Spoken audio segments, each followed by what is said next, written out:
दोस्तों insight knowledge पर यानी कि हमारे चैनल पर आपने काफी सारे सीक्रेट प्रोजेक्ट्स के ऊपर वीडियो जरूर देखी होगी, जिसमें काली वेपन, ईएमपी वेपन यानी इलेक्ट्रोमैग्नेटिक पल्स, दुर्गा 2, भारत के खुफिया मिलिट्री बेस, भारत का प्रोजेक्ट वेदा और भी अनेक वीडियोस। लेकिन आज एक ऐसे प्रोजेक्ट के ऊपर हम बात करने वाले हैं जो हमारे चैनल पर अभी तक डिस्कस नहीं किया गया है। यह भारत का एक बेहद ही खतरनाक प्रोजेक्ट है जो भारत को दुनिया की एक अलग ही शक्ति बना देगा। दोस्तों यूं तो भारत का रक्षा अनुसंधान एवं विकास संगठन यानी कि डीआरडीओ न जाने कितने सीक्रेट प्रोजेक्ट पर लगा हुआ है, वही कई तो प्रोजेक्ट ऐसे भी हैं जो तैयार हो गए हैं लेकिन उन्हें दुनिया के सामने लाया नहीं गया है, जैसे कि काली वेपन। लेकिन दोस्तों आज जिस प्रोजेक्ट के ऊपर हम बात करने वाले हैं उसको जानने से पहले मैं एक चीज आपको क्लियर कर देता हूं कि जब भी हम किसी सीक्रेट प्रोजेक्ट के ऊपर बात करते हैं तो उसमें ऐसी कोई भी जानकारी नहीं दी जाती जो हमारी सुरक्षा के लिए खतरा हो। वीडियो में सिर्फ वही बताया जाता है जो डीआरडीओ या फिर किसी मीडिया संस्थान या आर्टिकल में छपा होता है, यानी कि वो इंफॉर्मेशन जो पब्लिक डोमेन में होती है।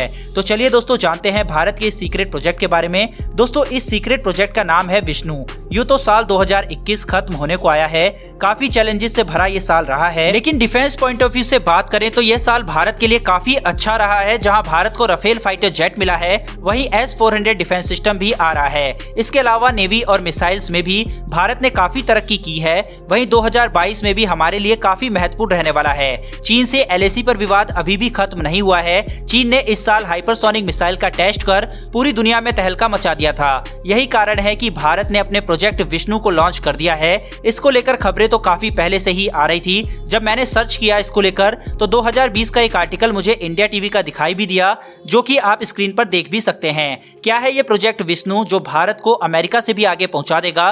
दरअसल प्रोजेक्ट विष्णु के तहत भारत की डीआरडीओ दो बेहद ही शक्तिशाली मिसाइल बनाने जा रहा है। इन दोनों ही हथियारों को पकड़ पाना किसी भी देश के लिए आसान हरगिज नहीं होने वाला है। पकड़ना तो छोड़ो, इनको इंटरसेप्ट करना भी बहुत मुश्किल भारत के दुश्मनों के लिए होने वाला है। दोस्तों भारत के इस प्रोजेक्ट की शुरुआत 2022 यानी कि अगले साल शुरू हो जाएगी। आने वाले 1 से 2 महीने में इस प्रोजेक्ट को लॉन्च कर दिया जाएगा। प्रोजेक्ट विष्णु की शुरुआत HSTDV के टेस्ट से होगी। HSTDV यानी कि हाइपरसोनिक टेक्नोलॉजी डेमोन्स्ट्रेटर व्हीकल। यह स्क्रैमजेट एयरक्राफ्ट अपने साथ लॉन्ग रेंज और हाइपरसोनिक क्रूज मिसाइल ले जा सकता है।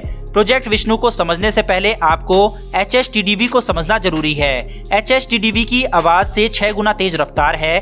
मतलब यह कि दुनिया के किसी भी कोने से दुश्मन के ठिकाने को घंटे भर के भीतर निशाना बनाया जा सकता है। अमूमन जो आम मिसाइलें होती हैं वो बैलिस्टिक ट्रेजेक्टरी फॉलो करती हैं। इसका मतलब है कि उनके रास्ते को आसानी से ट्रैक किया जा सकता है।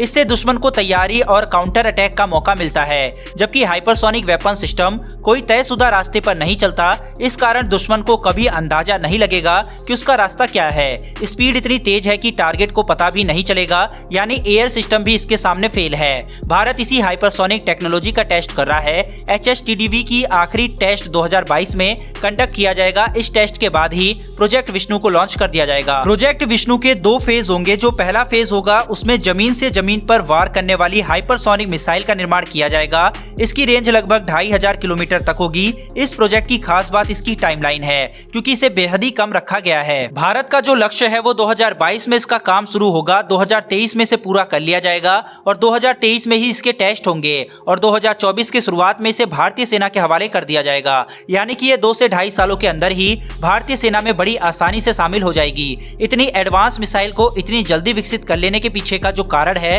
वो HSTDV का टेस्ट है। भारत को इसमें सफलता मिल चुकी है और इसका सिर्फ फाइनल टेस्ट रह गया है। इस तरह से भारत और डीआरडीओ के हाथ में आज के समय में हाइपरसोनिक तकनीक मौजूद है। HSTDV का फाइनल टेस्ट होते ही भारत हाइपरसोनिक तकनीक रखने वाले देशों की सूची में आ जाएगा, जिसके बाद भारत इसका इस्तेमाल कर हाइपरसोनिक मिसाइलों को विकसित कर लेगा।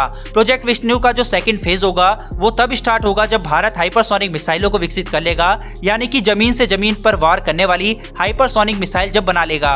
उसके बाद भारत क्या करेगा कि उस मिसाइल को और भी कंप्रेस कर उसको और भी छोटा और घातक बना के इसे इस तरह से बना देगा कि फाइटर जेट में इसका इस्तेमाल किया जा सके।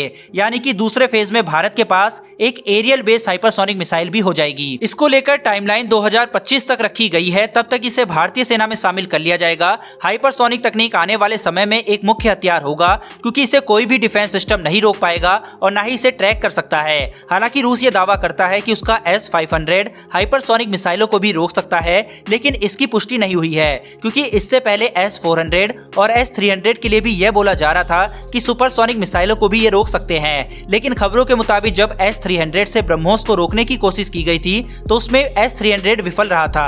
यह कोशिश S-400 के साथ नहीं की गई थी। रूस ने वो टेस्ट P-800 ऑनिक मिसाइल से किया था जो कि सेम ब्रह्मोस की जैसी ही है, इसीलिए मैंने उसे ब्रह्मोस कहा है। भारत की हाइपरसोनिक मिसाइल की स्पीड 10 मैक होने की संभावना है, जो किसी भी डिफेंस सिस्टम के लिए रोक पाना फिलहाल की स्थिति में पॉसिबल नहीं है। दोस्तों, DRDO के इस प्रोजेक्ट विष्णु के लिए कमेंट बॉक्स में एक जय हिंद तो बनता है। इस वीडियो में हम पहली बार 2000 जय हिंद का टारगेट रखते हैं, जो कि मुझे पूरा उम्मीद है कि आप इसे पूरा कर देंगे। साथ ही डिफेंस से जुड़ी ऐसी वीडियो आप तक पहुंचती रहे, उसके लिए चैनल को सब्सक्राइब कर बेल घंटी अवश्य दबा लें। फिलहाल इस वीडियो में इतना ही, फिर मिलेंगे डिफेंस से जुड़ी ऐसी एक नई वीडियो के साथ। धन्यवाद, जय हिंद।